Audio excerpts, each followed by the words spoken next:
자, 우선은요, 이 마인즈 그라운드가 어떤 일을 하는 곳인지 시청자분들은 다소 좀 생소하실 텐데요. 하는 업부터 좀 설명해 주시죠. 네, 소개해드리겠습니다. 저희 마인즈 그라운드는 마이스 산업이라는 분야에서 활동을 하고 있습니다. 마이스 산업 생소하실 수 있는데 미팅, 인센티브 트래블, 그리고 컨벤션, 엑시비션 이 네 가지를 약자로 해서 이루어진 산업 분야이고요. 우리 회사는 이제 전시회, 박람회, 포럼, 각종 이제 행사를 기획하고 주최도 하고 더 나아가서 대행을 받는 그런 형식의 일을 하고 있다라고 봐주시면 되고 있습니다. 현재에는 공공기관 행사를 대행하고 또 직접 행사를 만드는 활동에 주로 힘을 쓰고 있습니다. 마이스 분야 쪽에 관심을 갖게 된 계기가 있을까요? 마이스 분야 같은 경우는 실제 제가 이제 꿈을 크게 꿨어요. 네. 크게 꾸고 이 큰 꿈을 이루려면 어떤 것부터 해야 될까라고 사실 고민을 굉장히 많이 했었습니다. 네. 그 고민 자체가 이제 비즈니스 도구를 찾아가는 과정이었는데 그 당시에는 이제 제가 할 수 있는 것들이 아무래도 서비스 측면의 분야가 네. 어떻게 보면 유일하다라고 생각을 했어요. 제가 그죠. 가진 그런 자원이나 이런 것들이 굉장히 당장 뭐 제한적이었고 제조업에 뛰어들 수 그렇죠. 있으니까요. 네. 그런 상황이었기 때문에 사실 저는 이 서비스 측면에서의 비즈니스를 해보자라고 생각을 했고 그렇게 해서 사실 처음은 제가 교육 서비스, 영상 서비스, 각종 홍보 서비스 등등의 서비스 비즈니스를 쭉 하다가 네. 피보팅을 거쳐서 마이스 산업으로 정착을 하게 된 겁니다. 네. 그 계기가 이제 코로나쯤에 네. 우리가 교육 서비스로 하던 그 행사가 이제 그냥 교육이었는데 좀 하나의 행사처럼 좀 커졌어요. 근데 여기서 처음으로 제가 이제 행사를 경험하게 된 거죠.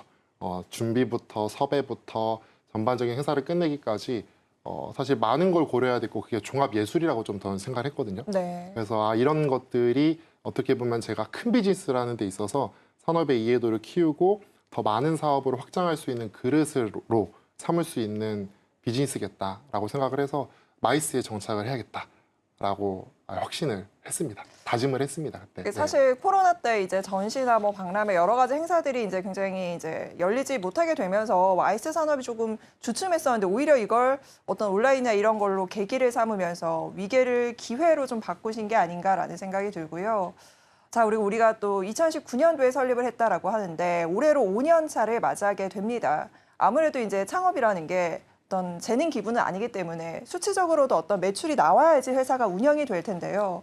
5년간 무려 6,000%가 넘는 그런 폭발적인 성장을 이뤄냈다라고 합니다. 뭐 매출 기준일 것 같기는 한데 그렇죠. 네. 그 비결이 있다면 어떤 게 있을까요?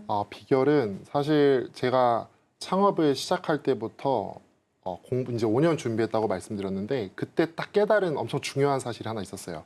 내가 젊은 나이에 창업으로 성공하려면 유연해야겠다. 그 유연함 없이는 절대 나는 이 생존이라는 걸 할 수가 없겠다라는 확신이 있었기 때문에 사실 모든 상황과 사업의 현장에서 엄청 유연하게 대처를 했는데 그중에서도 경영 측면에서도 많이 유연하게 좀 대처를 했던 것 같아요. 예를 들면 어떤 게 예를 들면 있을까요? 그 시기에 유연함이 필요한 이유 딱 하나입니다. 제가 나이도 어리고 아까 네. 말씀드린 것처럼 네. 경험도 없고 네트워크도 부재하고 근데 이제 경쟁사들은 사실 나보다 훌륭한 분들 많이 있고 네. 많은 시간을 투입했습니다. 그런 약점들을 사실 인지하는 거 중요했고요. 자기 객관화가 맞아요. 되군요. 객관화가 필요했어요. 그 두 번째로는 이제 사실 그 어려움만 있으면 안 되지. 희망적인 내용도 필요하죠. 그래서 내 열정은 확실하다. 그리고 실제로 내가 그 사람들만큼의 시간까지는 못하더라도 전략적으로 투입을 이어간다면 충분히 그들보다 앞설 수 있는 시대에 있다. 왜? 정보화 시대니까. 그렇죠. 그런 좀 희망을 가지고 투입을 했던 것 같아요. 그렇게 해서 사실 강점과 약점을 명확히 인지한 상태에서 내가 마주한 상황을 이론적인 내용으로 대처하려고 하기보다는 굉장히 유연하게 좀 대처하려고 많이 했던 것 같아요. 그래서 매년 3배가 성장했다고 하지만 성장할 때마다 조직의 구조를 계속해서 바꿨습니다. 예를 들면 계속해서 어떻게 바꾸고. 좀 바뀌셨을까요? 예를 들면 우리가 서비스라고 하는 큰 범위에서도 시장의 범위가 큰 이제 마이스라고 하는 분야로 좁혀왔고요. 그 좁히는 과정에서도 조직의 그런 부서의 체계나 그리고 조직 문화나 이런 것들을 매년 전략에 맞게 새롭게 설계를 했습니다. 당연히 필요한 과정이라고 생각을 했고 네. 그런 과정들을 과감하게 하나씩 해왔기 때문에 매년 변화에 적응하고 또 코로나를 기회로 삼을 수 있었고 지금까지 올 수 있지 않았나라고 생각을 합니다. 네. 사실 이제 지금은 현재 유수의 국내 대기업이나 뭐 중견기업부터 관공서까지 200여 곳의 업체들을 고객사로 두고 있다라고 합니다.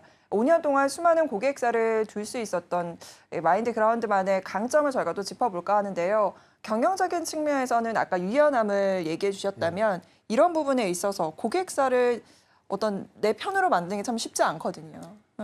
어렵죠. 정말 어려웠는데 그래도 제가 초기부터 행사 서비스, 이제 마이스 산업을 딱 내 비즈니스로 하겠다라고 생각하고부터는 꿈을 가진 게 있습니다. 뭐냐면 그 서비스의 프랜차이즈화 라고 저는 좀 표현을 하고 있는데 실제 마이스 품질 이 기준이 엄청 중요합니다. 행사는 이 서비스의 디테일 그리고 고객 만족을 해야지만 사실 잘하는 거기 때문에 네. 이 품질을 유지하는 게 사실 제일 중요하지만 사람이 하는 거기 때문에 어렵습니다. 그죠. 또 눈에 보이지 맞아요. 않고 만족도라는 게 다 천차만별일 것 맞아요. 같아요. 그래서 그런 보편적으로 만족을 시킬 수 있는 기준들을 정의하고 그 시스템을 만드는 게 어려웠었고요. 네. 그래서 그거를 만드는 게 어떻게 보면 차별화의 과정이 아니었나라고 생각을 해서 저는 항상 구성원들에게 말했던 게 이 장사와 사업의 차이를 좀 말을 하는데 장사는 사실 개인의 성향과 스타일을 가지고 고객을 대해도 됩니다. 어차피 개인 장사고 개인의 성향을 가진 그런 특성이 묻어나도 되는 영역입니다. 근데